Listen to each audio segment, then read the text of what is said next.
Hey everyone, I know a number of people are curious as to how the Stewart Stowaway assembles and disassembles. So when you get to where you're going, how do you put the neck back on? And when you need to go, how do you collapse it? What does it look like when it's collapsed? And how much setup does it take? So I thought I'd do a short video showing that. So first, you take the guitar out of the travel bag. This is what it looks like when it's fully collapsed. So just like that, the neck basically fits into this slot in the back.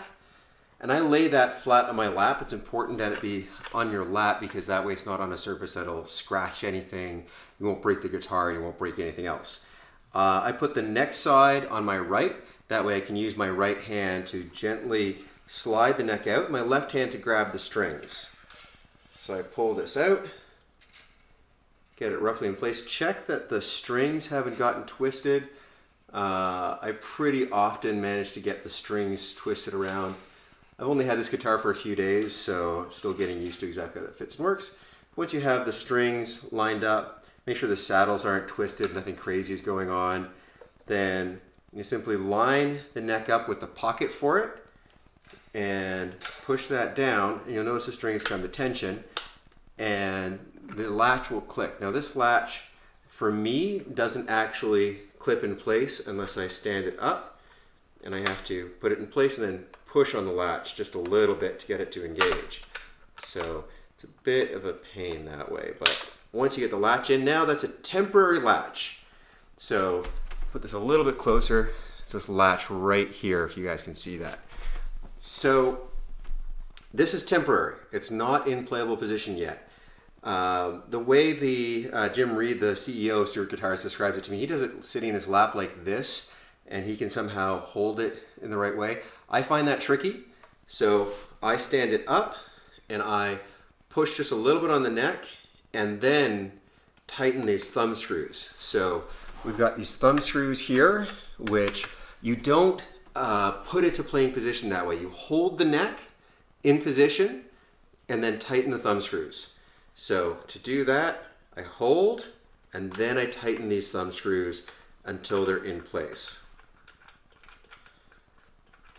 Now it's really important that you get the neck sitting right in the right spot and then tighten the thumb screws, because if there's any gap, that's going to produce horrible playing conditions because you're going to have huge action in the strings. Basically the neck's just not going to be in the right spot.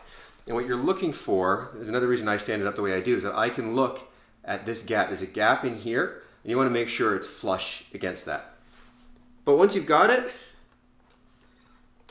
just make sure these are tight. She's ready to play.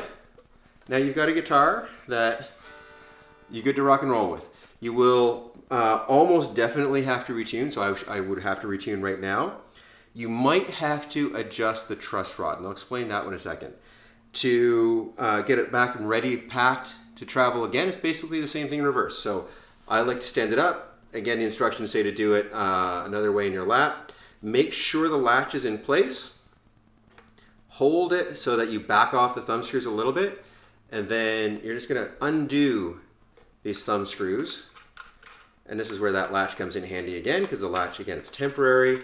It's just going to hold it in place, and then I lay it flat.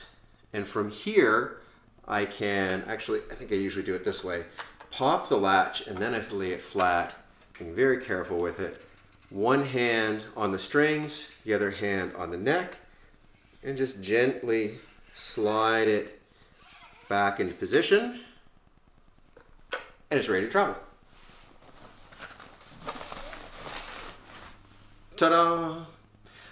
The truss rod I want to mention very briefly.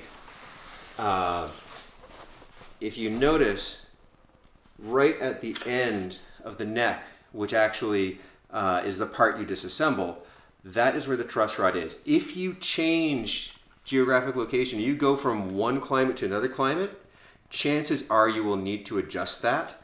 You'll find you have either too much action or you have buzzing or something like that. When I first got this guitar, it was completely out of whack, but that's because it went from a place in Texas that was bone dry to southern Ontario. Here it's been raining every 10 minutes.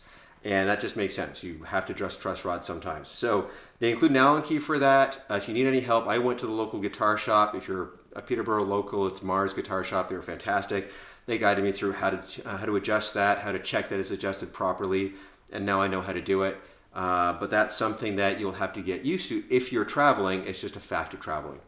Otherwise, I find what I do is I've picked up a little travel stand so that after I've assembled it, I can just simply pose it on the stand, and that way I've traveled to my destination, put it on the stand, I don't have to assemble and disassemble it again.